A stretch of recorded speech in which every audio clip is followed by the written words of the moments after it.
My name is Brian Holt. I used to work here with Russell at KSL. In fact, I can go to that slide. This is called Let Grunt.js Tell Your Code Sucks. I'm Brian Holt. That is my snoo. That's the name of the Reddit alien, in case you didn't know that. His name is Snoo. How's that spelled? S-N-O-O. So when they were developing Reddit, they had a bunch of different ideas for names, and one of them is What's Snoo? It's kind of like What's New, right? But that didn't stick because it's an awful name. So they went with Reddit, but they left him named Snoo. It's kind of an homage to that. Nice. College dropout, I worked at Newskin, which was awful. I've also worked at Zango, which was awful. They're good companies, I just didn't have good experiences. If you like multi-level marketing, which I don't. I was a junior PHP developer at KSL with Russell. He taught me everything I know about like Git and stuff like that, which is actually true. He taught me everything I know about Git. So if I have bad Git skills, it's his fault. I was a senior front-end developer at Needle, which is down in Bluffdale. And then in August, I was hired by Reddit. I am the director. Oh, I did Null to Node, if anyone heard of that. Posted it on the Salt Lake City subreddit. Just a free Node class. I'm teaching an upcoming Angular masterclass, if anyone wants to go to that. And I am presently the director of front-end development for Reddit on the Reddit GIFs part of stuff. OK, what is Grunt? Anyone here just like, what the hell is Grunt? Why am I here? OK, cool. We'll go over it. I'm going to go through these really fast. Grunt is a task runner. So if you're familiar with Make or Jake or Rake or any of those aches, it does very similar things to that. It'll run tasks for you like hinting, linting, compilations, any sort of things. And it's all written on JavaScript on top of Node. It's very easy, and it's quite painless. So cool story, why do I care? It's an easy way to enforce good coding standards. It'll do things like it will do pre-commit hooks. So it will actually force your developers to pass all the linting and unit testing before they commit. A+, no one can write bad code. It does LiveReload for you. It's a big plus. So you don't have to run like CodeKit or anything like that. It's just built in. Tons and tons and tons of plugins exist for it. I've already written a couple myself. The plugins aren't particularly easy to write, but there's just tons of them available. And yeah, features like LiveReload and watching for changes in your file system are just trivial to set up. So the biggest wins, the worst unit tests are the ones that are never run because you don't have any confidence in them after a while, and you spend all this time writing them, and then you never use them. So unit tests are only as useful as you use them. So having something like Grunt, where if you save a file and it'll just automatically run your unit testing for you, makes it super easy. It makes stuff like less and Sass easy to introduce to your ecosystem because, again, it'll watch for them and just compile them out on the fly. And then you can install all this stuff as Git prehooks, which is just awesome. So let's make our own Grunt project. If you're going to try and follow along, I'm not going to show you how to set up Node, but it's going to be built on top of Node. You can use npm to install Grunt. npm is the package manager for Node. It's great when it's not down. And it can consume your package.json, which is really nice as well, which is where you keep all your Node type things. Let's do this. So if you want to follow my code, don't have to. I'll be doing just along here. But the code for the actual project I'll be working on is at Grunt.pres.php off my GitHub. Or if you want to see the code for the actual presentation, just knock off the first part or the last part, that PHP, so it's just Grunt.pres. OK, questions so far? Let's move this next to everything that's useful. OK, so this is just the bare bones Grunt project. I'm going to make this much bigger. We good? Legible, everyone? OK. So you're just going to say your module experts up there. It's just going to be a function that runs. And then you have this Grunt init, where you're just going to define all of your tasks. And then you're going to just kind of bootstrap beneath that all of your Grunt tasks. It'll make sense as we're going along. So, sorry, my notes are now falling asleep. All right, so let's go to our terminal. Right here I have my PHP server. Right here I have my, this is Redis, because the project that, like the little PHP thing I wrote runs on Redis. Okay, legible, we're good? Okay, so we're gonna have npm init. So this is you're gonna start building your package.json here. I'm just gonna use most of the defaults. We're gonna call this 0.1.0 description. Awesome. Entry point, we'll just say it's app.php. Test command, we're going to say grunt test. Like this stuff is all arbitrary. Like you can even just leave it blank, doesn't matter. Get repository, keywords, don't care, author, me. License, MIT, and it's going to ask you, is this okay? The answer is yes, it's okay. Not too important. The really only important thing here is you're just going to need an npm file, because you're going to save your dependencies here so that when your colleague goes to work on this, he can just say npm install, and his grunt environment's going to be just ready to go for him. OK, so let's go to our code. Now we have a package.json file. It's a little big. Still readable? OK. This is what it looks like. We're just going to add one thing real quick. I'm going to assume like you're doing this for your personal projects, not necessarily things you want to publish. So we're just going to put, come on. I can spell private true. One of the things that's cool about Node is it's very easy to publish your packages to npm. One of the bad things about Node is it's very easy to publish your packages to npm. If you have private true in there, you'll never publish your package.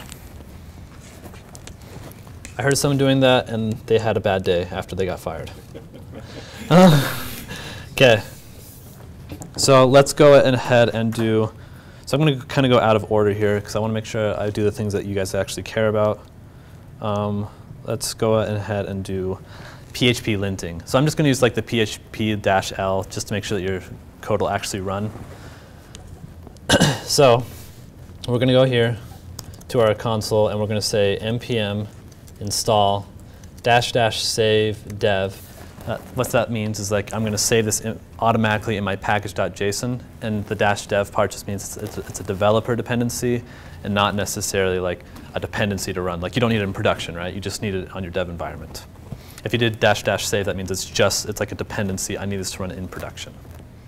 Like something like mustache, right? Like you would need that in production. OK, so we're going to do one called grunt-php lint. OK. So npm is going to do its thing. It's going to go out and get it. All that stuff just got magically installed. You'll notice here now I got this dev dependency for grunt-php lint. So now we just need to like configure it, right? So it actually like works. So we're going to come in here, make sure I'm doing this right. Yes. This one's like super simple. You're just going to do PHP lint, and then you're just going to do, this app word keyword that I'm using right here is actually not a keyword. It's just arbitrary, but you can have like different levels of defined of doing it. So if I wanted to do it just to my app, I would say app.php.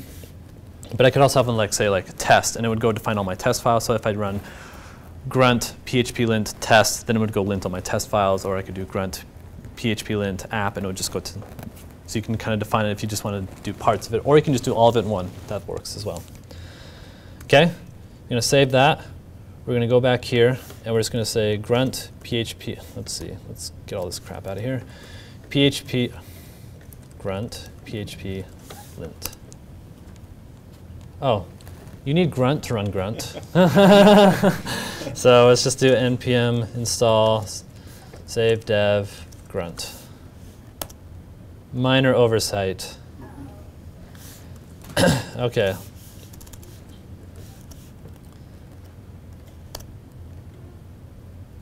Oh, you also need to define the task. So this one's pretty easy too. It is grunt.load npm tasks, and it's just you just put the name of the package in there, right? PHP lint. So you're just letting Grunt know like this exists. A little bit of bootstrapping there. So let's try this again. Hooray! Hey. Code demo not failed. Okay, pretty easy, right? And so like if I went into my let's just open this real quick. If I just put like a bunch of like crap in here, right? And saved it. Grunt PHP lint, and it's going to say there's a parse error. I don't know if any of you are familiar with PHP lint. All it does is it just runs through your code and makes sure it'll actually execute, right? Like it'll actually parse out. There's better linting tools, as I'm sure, in PHP. It was just the easiest one for me to show you. I suppose I should show you what the app this is running on. Let's just look at it. Do I have it? Yeah, it's just like a little note-taking app. So it's like this is a note, right? You submit it, and it fails.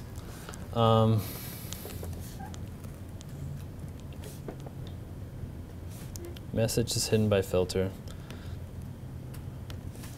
Well, this is not really the important part. Anyway, all I was doing was saving it out to Redis, right? OK.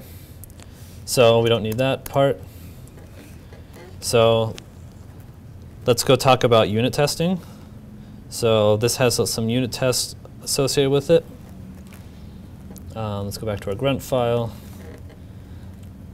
So first thing we're going to do is we're going to go back to this, and we're going to say npm install -- save dev grunt php unit.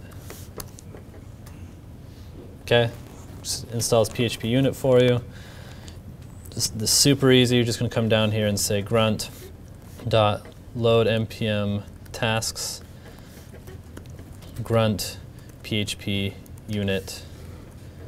Okay, and you're going to come up here, and all you're going to do is say PHP unit, right? And you're going to tell it where your classes are. So these configuration values that I'm getting, I just got them out of the readmes, right? Like it depends on how the plugin is constructed. So you just have to look through the documentation to figure out how they are constructed. And this one you just say like classes, you tell it where your unit tests are. And just going to say, you can put options with them as well, just kind of like parameters. In this case, I like colors, so I say colors true. Okay, now we have automated unit tests, right? Pretty awesome. So I'm just going to say grunt PHP unit. And it failed. I'm not sure why.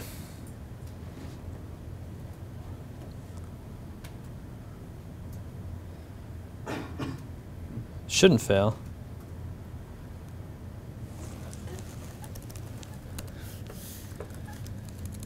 This is magical.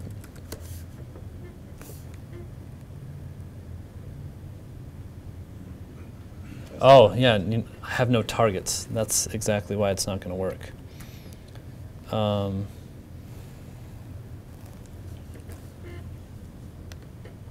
That should be it. I mean, it's there.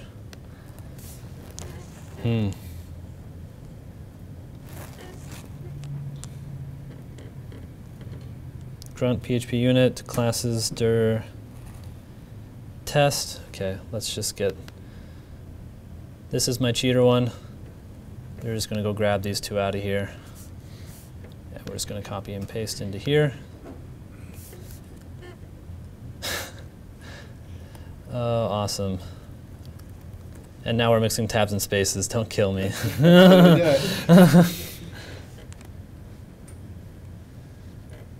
Okay, so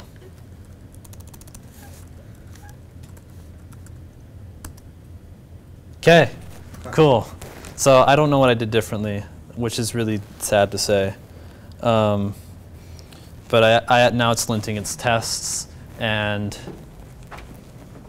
I must have just had my grunt file not compiling correctly. Anyway, essentially the same things, right? Any questions? That make sense? Okay. Yes. Cool. I just saw a bunch of gloss overlooked, so. Okay, so let's go ahead and like make a macro task now, right?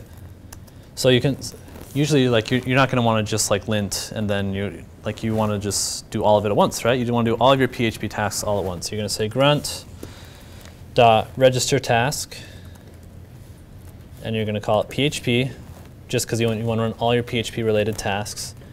And then you're going to define. You're just going to give it a list of tasks to run. So in this case, I'm going to run PHP lint, and I'm going to run PHP unit. Okay, save it. Come back over here and just say grunt PHP. So notice it did both right there in a row.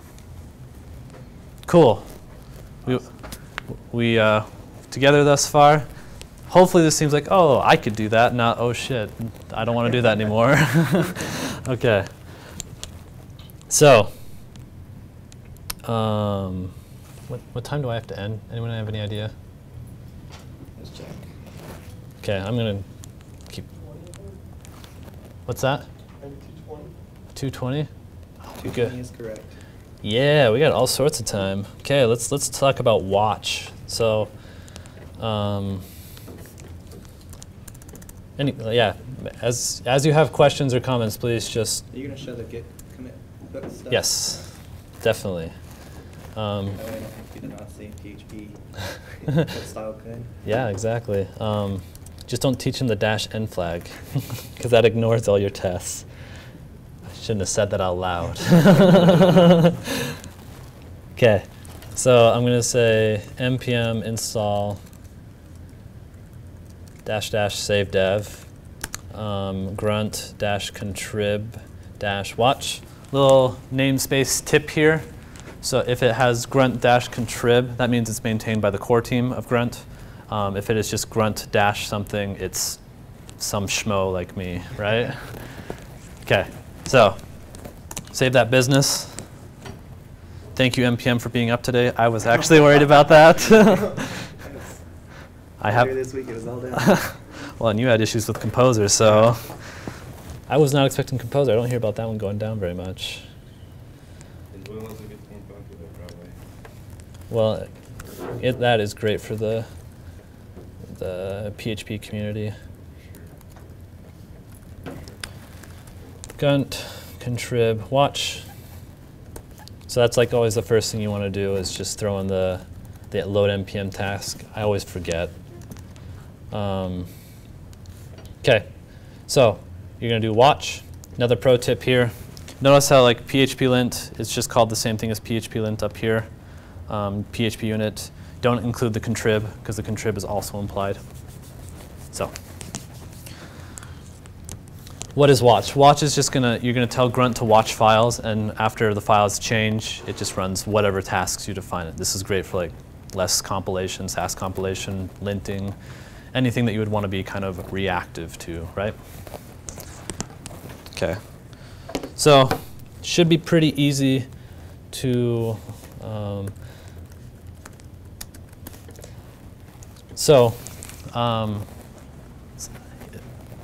I don't really know how to explain this too much because I don't understand super well, but it's always good not to name things the same things as each other in Grunt because you'll run into conflicts.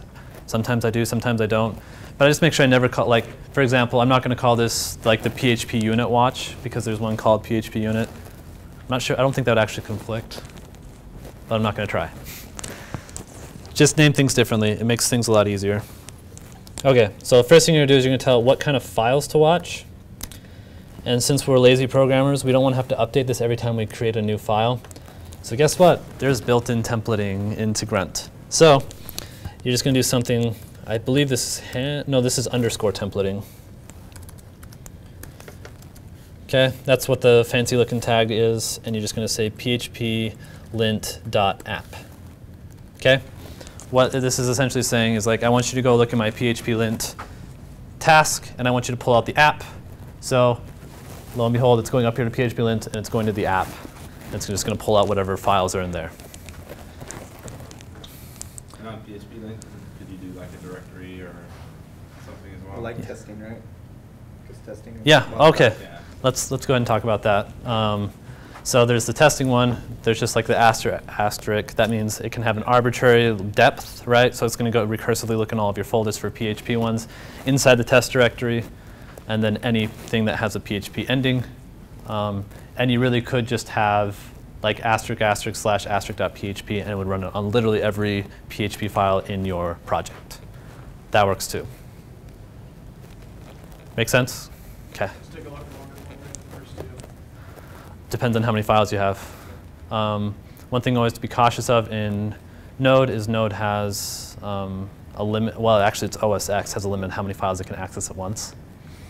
So like I was running Python linting on our project for Reddit, and Reddit is very large. And so we actually had to kind of structure it a different way.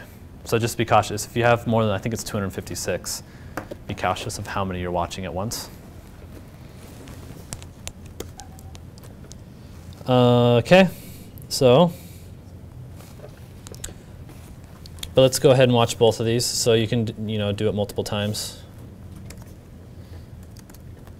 And we're just going to do PHP lint dot testing as well. So we're going to lint both our tests and our app. OK. Then we're going to define tasks. So you're just going to tell it here what tasks you want to run every single time. So I'm going to put PHPunit in here. Something I've also found out is if you have large testing suites take time. The one that I worked at my previous job, Needle, took several minutes to run, and you don't want that running every time you click save on. So be cautious with that one. Linting's usually pretty cheap, but unit testing, you usually just want to run it when you want to run it. Also, it yells at you as if you don't pass your test, so it gets annoying too. But then again, I guess you're saving it, so fix your code. I guess that's what I'm trying to say. OK, options. This is where your LiveReload comes in. So every time that I change a PHP file, I want you to LiveReload my server. Sometimes LiveReload is faster than your web server. You can give it delays. I don't remember how, but just be cautious of that when you're running it. OK, so I think this should be good to go. Hopefully nothing breaks. OK, clear, clear. Grunt, watch. OK, now we're waiting for PHP files to watch. It's just going to hang here like it's not doing anything, right? So I'm going to come over here. I got my app.php. Save that. It doesn't work. OK.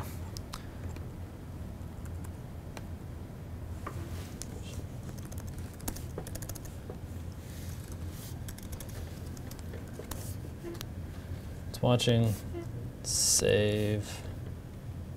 Nothing. OK, let's just make sure that our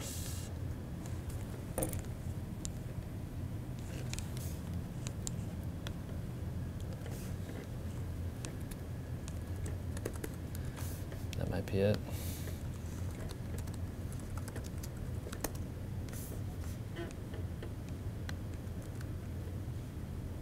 OK. I must have messed up the templating. Anyway. Oh, I think I know what to do with the templating. Let's look at this. Yeah, I do that every single time. OK. So in order for the templating to work, you have to actually use the templating system. So use percentage signs. Clear, grunt, watch. OK, save. I don't know. OK. You saved your npm file. Huh? You saved your package file, not app.php. Did I do that? So go modify app.php. You're in the wrong file. Save app.php. Save app.php. That makes sense. Hey! Mazel tov. OK. As you can see, it's not quite idiot-proof. Pretty close, though. OK.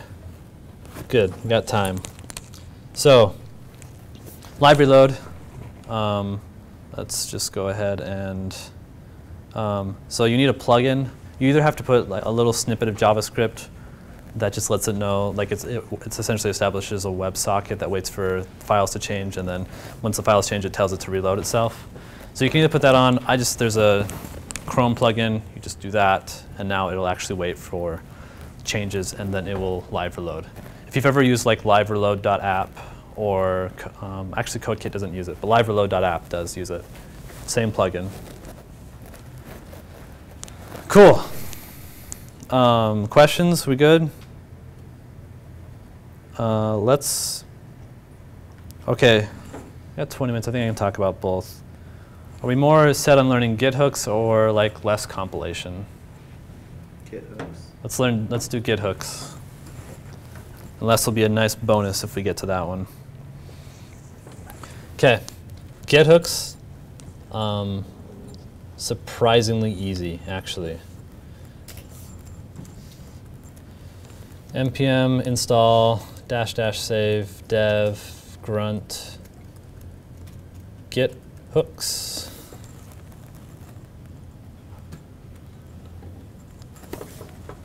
Okay, anyone unfamiliar with Git hooks? Anyway, I'll just explain it super quick. Git provides with it when you do like version control type things like your commits. There's a pre-commit, there's a post-commit. There's like 7 other different hooks that I don't know about. Whenever you go to commit something, Git will fire off a pre-commit hook. It will check to see if it has any scripts to run, and then it will run those scripts, and if those scripts fail, then it will refuse to do the commit. Which is great, because we're just going to plug Grunt into there. We're going to plug our testing suite into it. So if you have your crappy dev over here, or yourself that's getting lazy, it will not let you commit code until you pass your tests. This is great if you have people that is like, I don't really need unit tests. I'm a good coder. This guy, like 3 years ago. Okay. So let's go to our Git file. Lazy copy and pasting here. And we're just going to do Git hooks. Okay. Thank you. Probably wouldn't have found that very quickly. Okay, it's just going to be Git hooks. You can like define fancy Git hooks if you want to change them on some sort of rotating basis. That is much too complicated for me. So you can hook into multiple different kinds. The only one I've ever used is the pre-commit. I think that's one that's most commonly used. And right now, all we're going to do is run our PHP stuff, right? We're just going to run that same PHP macro task that we defined previously. Okay? Voila. That's it.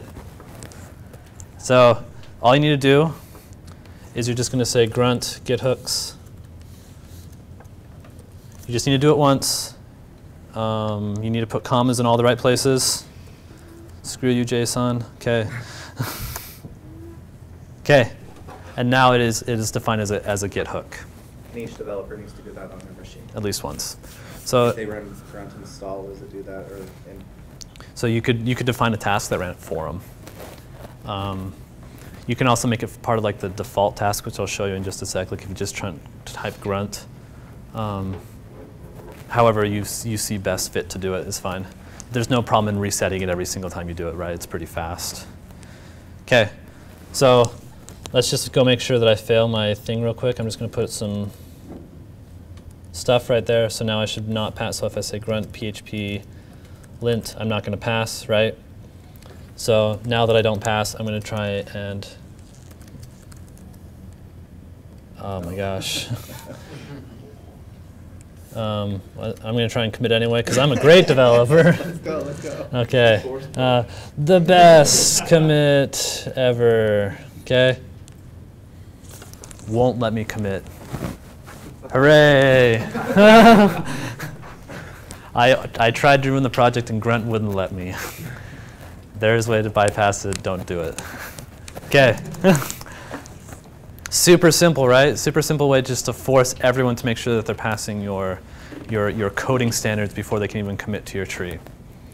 And for those worried about like emergency deployments, there is a flag. Like I'll tell you, if you put -n, it will not fire any of the Git hooks. And so you can still have like emergency commits if you need to do that. Questions? Does this seem like useful to you? Yes. Does this seem approachable, like you guys could do it in your own projects? Okay.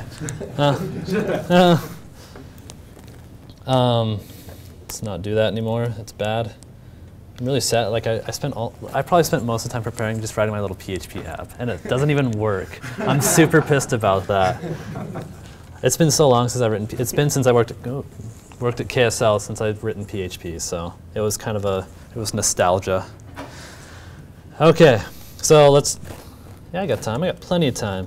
Whew. Okay, who likes CSS preprocessors? Raise your hand. Yeah, extra stickers for all of you. Grunt. This was my first time writing less, which felt a lot like writing Sass. So, holy crap. Okay, there we go. I am no longer the leading tower of dev. Okay. Okay. If anyone's not familiar, less is just it's a. Yeah, I just wanted to try it. We use Sass at Needle used them too, but at Reddit. But Reddit proper actually uses less. Anyway, so it's just like a language that you write that you can compile out, and it just compiles to CSS. There's a lot of very useful things like some functions and other neat things about it, and it has a lot of dependencies apparently. Cool. Okay. So I wrote the. If you want to see it, there's less right here, right? Which this actually looks entirely just like, but I imported Bootstrap, which is kind of cool. Okay. Sass only has 2 dependencies. What's that? Just use Sass. It only has 2 dependencies. One of which is less. That's funny. Okay.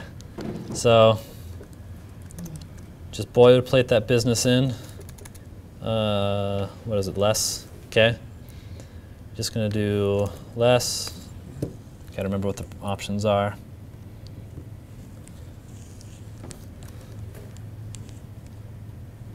So I showed this to a bunch of Python developers, and they said, no one cares about CSS preprocessing, doing it at the end. So that's what I did, because I guess no one cares but me. Okay. Pretty easy here. So I'm going to show you that you can use like 2 different kinds of kind of like mini tasks inside of less. I'm sure there's some fancy name for them, like micro tasks or subtasks. Subtasks, that's what they're called. Okay, so there's like a dev version and there's like a distribution version, right? When you're in developer mode, you want to have like the source maps, you want to have expanded output, you want to be able to see all of the use for debugging information. But when you're in production, you want to concatenate and minify and do all that fun sort of stuff. So we're going to do 2 different versions of this less compilation. Okay, so in dev options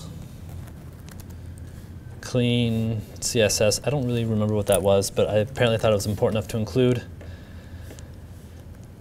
And we have one called just like the files, right? Style.css. So a couple ways to do it. You can have less just like compile out to, like if you have a file called like style.less, it can compile to style.css. Imagine that's how most of you can do it. In this particular case, I'm just going to like explicitly define it. So you put the target first, and you put the like what it's actually called, and it'll just compile across, right? Actually, that's why I really like the Sass one version better, because like it also like it won't include prefix underscores, which is really nice, because those are just meant to be. I'm talking about Sass. I'm sorry. That's like you get me excited about front end stuff, and I just talk all day. Okay. So, and then we're going to have dist, and I don't really have anything special to put in dist for you guys, but just pretend like you wanted to do like all the compressed output and stuff like that. This is where you would do it. So this is like do the thing like before you deploy it out to your static, like all your static assets. Okay. So let's just go ahead and go to our less. Let's change the background to be pink or something like that. Note body. Oh no, you won't even be able to see that. So let's. Okay, we'll just do body. Background color. red. Okay, so now, oh, I'm not watching it, so I have to say grunt less dev, right? Because if I say grunt less, it's going to run every subtask in there. But if I just want to run just that one, you're going to say less colon dev.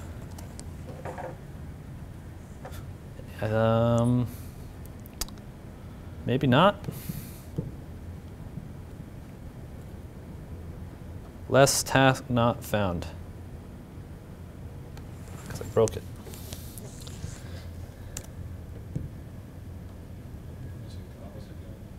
Files, options, files. Under just before the files. Before the files, geez, I'm just the dangers of copying and pasting. There you go. Cool. So it just creates it for you, pretty simple. Now if we go over here, should be background of red. Now it's beautiful. As you, now you know why our site is so poorly designed. Okay. Pretty cool, right? This is a really good candidate for what you want to watch, right? So we're just going to say less compile. And I'm going to show you a little trick that I found along the way. Any of you familiar with CSS injection? So essentially it's going to watch for just CSS changes, and rather than refresh the entire page when you get new CSS, it's actually just going to inject it into your already going browser session. So if like you have some cool state you're in, like some menu's open and you have to click a bunch of things to get there, it's going to like refresh it just there, like that little piece of it, instead of refreshing the whole page, so you have to click through a bunch of stuff. Super nice, right? Making all the front-end developers rejoice. Okay, files. And is this a grunt thing, or is this depend on the contrib less? This is actually in the contrib watch repository. Okay, so this is a grunt thing, the LiveReload true thing. The, CSS injection thing. it's from actually LiveReload.js, an entirely separate library Sure. that watch wraps. Yeah, so what I'm asking is, I'm kind of following along, and I'm using the Sass one. Uh-huh. And I'm wondering, that like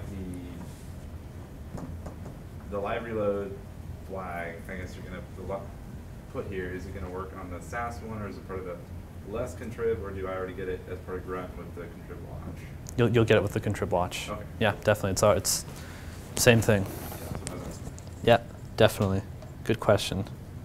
Because Sass is better and you should use it. Okay. There we go.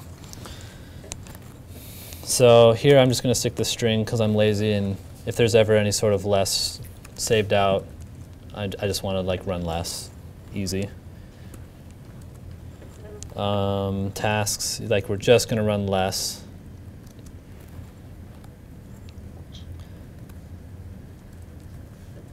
Okay. And a couple ways to do this. You can actually put the options LiveReload here. It'll work just fine. I found it to be useful to actually watch the CSS files and do LiveReload based on that.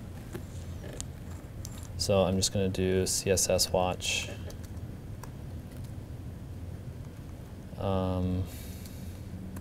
Like this.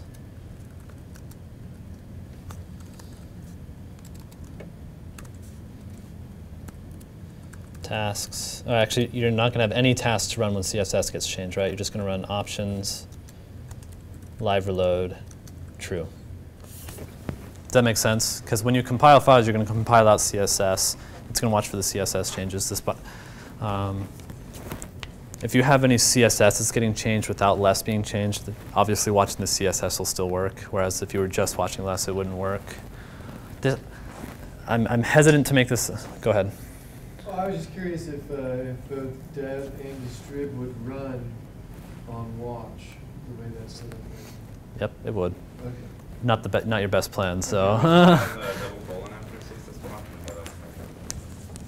Hold on one sec. It is. There we go.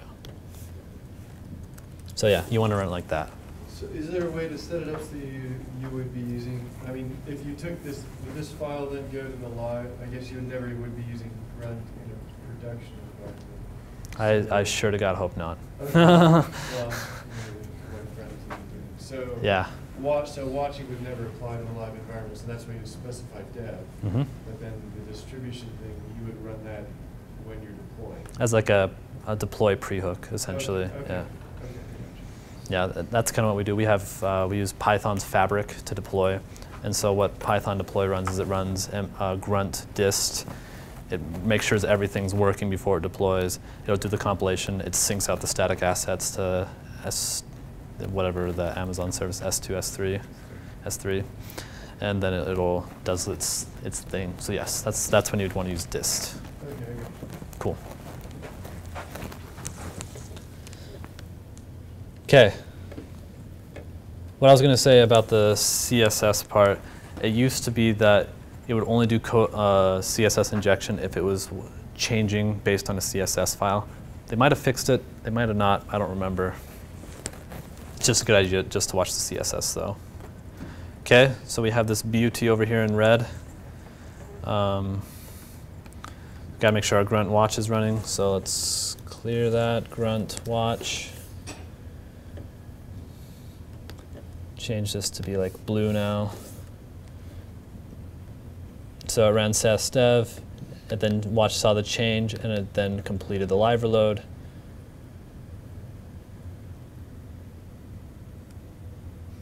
I guess it did not LiveReload, injected. That's really interesting. Okay, let's.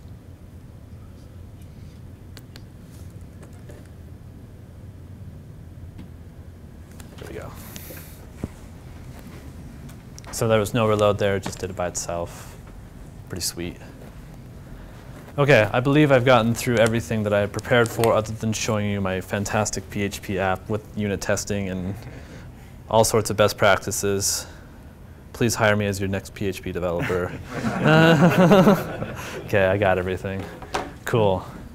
I got like a couple minutes. I could just show you some more stuff to do with Grunt. Happy to field any questions or about Reddit and how great it is. Questions, anything? So Reddit has an office here in town then? Yeah, we have an office here in Salt Lake. A lot of people there? So Reddit as a company is only about 30 employees. Oh, really? Yeah, not too big. There's offices in San Francisco, one in Salt Lake, and one in New York. We here in Salt Lake are the Reddit Gifts office. So if you'd heard like Reddit Secret Santa or Reddit's Marketplace or any of that, that's all here in Salt Lake. I'm the front-end developer on those properties. So you can't tell me that Reddit has a bad design and I should feel bad because I don't do it. Yeah, fun place to work for sure. Other questions? It's great stuff for Angular in it. It'll do like the special ng minification, which is kind of fun. We can go look at the one that I made for the Reddit Gifts app. Let's see.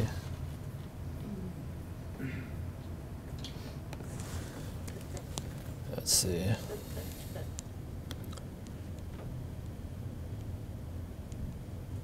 Let's just do this.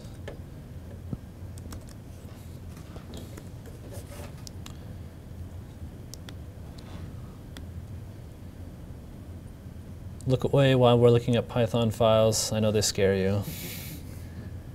Grunt file, there we go. Okay, so here's some other stuff that you can do with it. Like we're running JSHint on all of our JavaScript stuff. This is just all the configuration values of the stuff that we're checking and not checking. Here's some globals for we run Jasmine for our unit testing. Just some globals to ignore. We also lint our grunt file itself. This is all the stuff to test.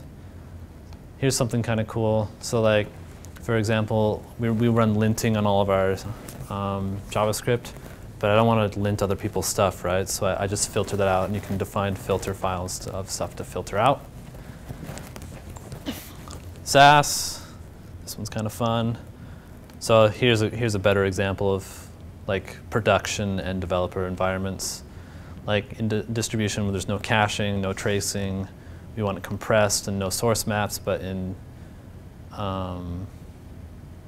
for developers, we want a cache, we want Unix new lines. I guess they both have that, so whatever. Okay, we'll watch the grunt file, watch libtest, watch Sass files. This is a reload watch, so like every time I'm changing Django template files or HTML partials, you want to do a live reload on that. Jasmine, we're just watching the same stuff that JSHint is watching, telling it where the specs and helpers are. I don't think this is necessary, but it's in there from something else. Every time we're doing a distribution, we don't want to distribute, or we don't want to sync out the map files that come from Sass, because I don't know if you've ever used Chrome Canary, you can actually live edit your Sass instead of just live editing your CSS. Those depend on having map files, so you need to create them, but you also don't want them out in production, right? So that's why we clean out the directory. It's like make clean, right? If any of you have done that kind of stuff. Flake 8, it's the one I wrote. So I don't imagine any of you will ever use it because it is Python linting, but I wrote it, so I'm kind of proud of that. It was a pain in the butt. Don't lint migrations, that was a bad idea. Any of you ever seen Django migrations?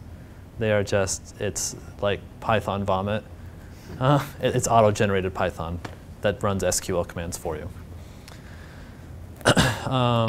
We also rerun pep8, which is linting. Newer, this is actually one I could have shown you, pretty cool. What Newer does is, so for example, we have a huge Python project, and we don't want to lint everything because a lot of our old code is really bad, and it just like drowns out any sort of useful knowledge. So what we do is we run this, what's called the Newer filter, and it will only run on files since its last successful run. So essentially what you do is you establish your baseline of like, this was my last successful run, meaning like, I only want to lint from stuff that's newer from now on, right? So that's kind of what Newer does. And just to see that syntax, it's right here. So this is my pre-commit hook. It'll run flake8 on only files that are newer since its last successful run. That makes sense? Any questions on that? Pretty cool. Another cool one. Actually, I'm not going to show you that particular piece because that has things in it that I shouldn't show. I might have to, no, just kidding. Anyway, you can run arbitrary shell commands, which is pretty sweet. So if you have something that has not been yet created, like a Grunt plugin for, one, you should write it, but two, you can just run shell, right? Like it'll just give you a list of shells, and it'll return if it was successful or was not. Okay, and yeah, here's some other things, like just a bunch of stuff loading, registering some tasks, and oh, I didn't show you this one. So there's a special task called default. So you know how I was saying like grunt PHP or grunt less or something like that? The default task is what happens if you just type grunt, right? So that would be a good place to put your Git hooks, right? If you want to make sure that everyone gets them. Just put it in your default task. Cool. No more questions? Obscenities? Any? No? Okay. Cool. Thanks for coming, guys. That's all I got.